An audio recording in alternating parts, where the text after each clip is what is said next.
న్యూయార్క్లోని లాగార్డియా ఎయిర్పోర్ట్లో ప్రమాదం చోటు చేసుకుంది. రన్వేపై ప్రయాణిస్తున్న ఎయిర్ కెనడా విమానం అక్కడే ఉన్న ఫైర్ ట్రక్ను ఢీకొట్టింది. ఈ ప్రమాదంలో 2 మృతి చెందగా 70 మందికి గాయాలయ్యాయి. రంగంలోకి దిగిన రెస్క్యూ టీం సహాయక చర్యలు చేపట్టింది.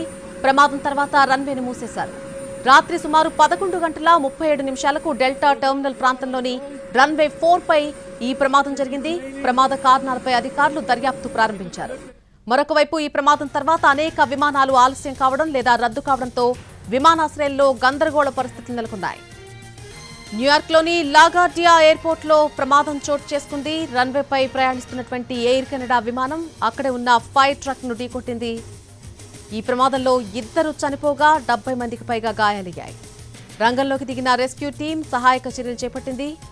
అయితే ప్రమాదం జరిగిన తర్వాత అక్కడ రన్వేను పూర్తిగా మూసేశారు. రాత్రి సుమారు 11:37 డెల్టా టెర్మినల్ ప్రాంతంలోని రన్వే నెంబర్ 4 పై ఈ ప్రమాదం జరిగింది. ప్రమాద కారణాలపై అధికారులు దర్యాప్తు ప్రారంభించారు. మరొకవైపు ఈ ప్రమాదం తర్వాత అనేక విమానాలు ఆలస్యం కావడం లేదా రద్దు కావడంతో విమానాశ్రయంలో గందరగోళ పరిస్థితులు నెలకొన్నాయి. న్యూయార్క్లోని లాగార్డియా ఎయిర్పోర్ట్లో ప్రమాదం చోటు చేసుకుంది. రన్వేపై ప్రయాణిస్తున్న ఎయిర్ కెనడా విమానం అక్కడే ఉన్న ఒక ఫైర్ ట్రక్ను ఢీకొట్టింది.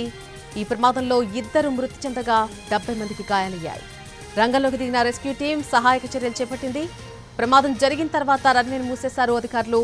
రాత్రి సుమారు 11:37 ప్రాంతంలో ఈ ప్రమాదం జరిగింది. డెల్టా టెర్మినల్ ప్రాంతంలోని రన్వే నెంబర్ 4 పై ఈ ప్రమాదం జరిగింది. ప్రమాద కారణాలపై అధికారులు దర్యాప్తు ప్రారంభించారు. మరొకవైపు ఈ ప్రమాదం తర్వాత అనేక విమానాలు ఆలస్యం కావడం లేదా రద్దు కావడంతో అక్కడ విమానాశ్రయంలో గందరగోళ పరిస్థితులు నెలకొన్నాయి.